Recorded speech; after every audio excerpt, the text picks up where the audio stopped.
جی السلام علیکم. میں علامہ افتخار آج آجزی کے موضوع پہ آپ سے چند باتیں کرنا چاہتا ہوں. تو یہ ایک بہت ہی ایک اہم موضوع ہے. تو میں حضرت بابا بلے شاہ کے کلام سے شروع کرتا ہوں. پنجابی کا کلام ہے ان کا کہ بڑا کہاون تے بڑا دکھ پاون، بڑا کہاون تے بڑا دکھ پاون، میں بڑا کہا کے بھلی تے بڑے بڑے رکھ ڈگ پیندے جدوں پاؤن ہنیری چلی، تے بڑے اونٹ مر جاندے نال پالے، نہ کوٹھا نہ کلی، تے بلیا رب کولوں تندی منگ لے، کلی جلی گلی. سادہ لفظوں میں پہلے آپ کو اس کی اردو میں آپ کو اس کی پنجابی کی ٹرانسلیشن جو ہے وہ کر دیتا ہوں کہ کہتے ہیں کہ یعنی کہ عاجزی جو ہے وہ بڑی اللہ کو پسند ہے، اور تکبر اور غرور جو ہے وہ اللہ کو سخت جو ہے وہ ناپسند عمل ہے. تو اس وجہ سے اس شعر کا سادہ میں ترجمہ آپ کو بتاتا ہوں کہ وہ کہہ رہے ہیں کہ کبھی بھی جو ہے وہ عاجزی کا دامن نہ چھوڑیں، اور کبھی بھی غرور تکبر نہ کریں. اس میں گھاٹا ہی گھاٹا ہے، خسارہ ہی خسارہ ہے. ٹھیک ہے نا جی. اس لیے تو بڑا کہاون تو بڑا دکھ پاون، میں بڑا کھا کے بھلی، کہ میں بہت بڑی جو ہے وہ نادانی کر بیٹھا، میں غرور کر کے تکبر کر کے. ٹھیک ہے نا.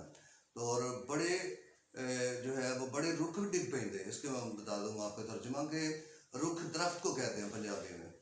تو بڑے رکھ ڈگ پیندے جدو پاؤن ہنیری چلی، یعنی کہ وہ کہتے ہیں کہ بڑے بڑے درخت جو ہے نا وہ جب بھی آندھی اور طوفان آتا ہے تو وہ بہت بڑے بڑے جو تناور درخت ہیں وہ بھی جو ہے وہ زمین بوس ہو جاتے ہیں، گر جاتے ہیں. بات سمجھانے کی ہے. ٹھیک ہے جی. پھر وہ کہہ رہے ہیں کہ بڑے اونٹ مر جاندے نال پالے، نہ کوٹھا نہ کلی. اونٹ اسے ریگستان کا مطلب جو ہے نا ریگستانی جہاز کہا جاتا ہے، کہ وہ جو ہے مطلب اس کا کوئی ٹھکانہ نہیں ہے، اس کا گھر بھی نہیں ہوتا. ٹھیک ہے نا. وہ تو اسی طرح ریگستان میں رہتا ہے. تو وہ کہتے ہیں کہ وہ بھی اتنے بڑے قداور جو ہیں وہ بھی سردی سے، پالا سردی کو کہتے ہیں، کہ وہ مر جاتے ہیں جن کا نہ گھر ہے نہ کوئی ٹھکانہ ہے. ٹھیک ہے نا.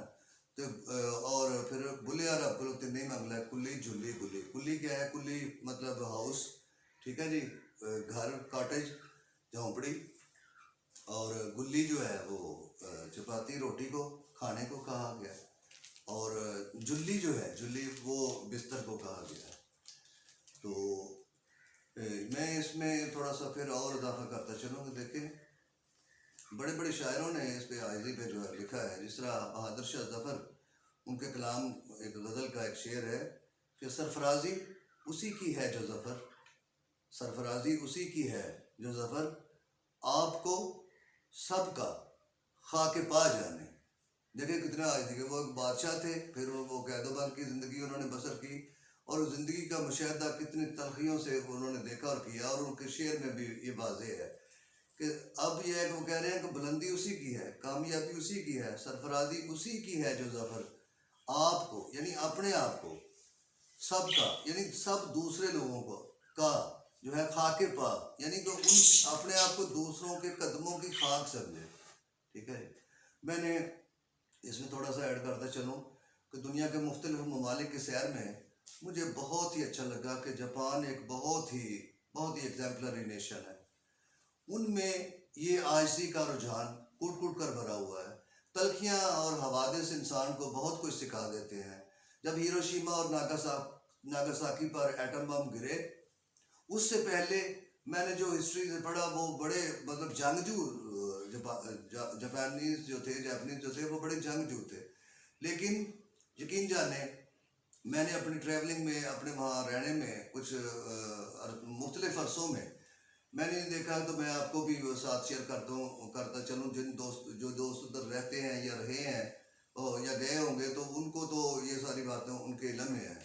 جو دوست نہیں گئے لیکن ان کو میں یہ بات پھر سے بتاتا چلتا ہوں کہ آپ یقین کریں کہ آپ ایک آدمی جو دوسرے کو خدا حافظ کہہ کے تو واپس مڑتا ہے، تو وہ اپنا جو ہے نا اس طرح یعنی کہ بیک نہیں کر کے جاتا، مطلب وہ بیک ورڈ یعنی کہ اپنے پاؤں کو سیدھا یعنی بیک فٹ جاتا ہے، ایسے سیدھا واپس جا کے. تو اتنا وہ انسانیت کا احترام کرتے ہیں، اور ذرا بھی ایک کپڑا بھی کسی کو ہاتھ ایسے نادانستہ طور پر بھی اگر ذرا بھی لگ گیا نا دوسرے کو، تو 100 بار اس پہ معافی مانگتے ہیں.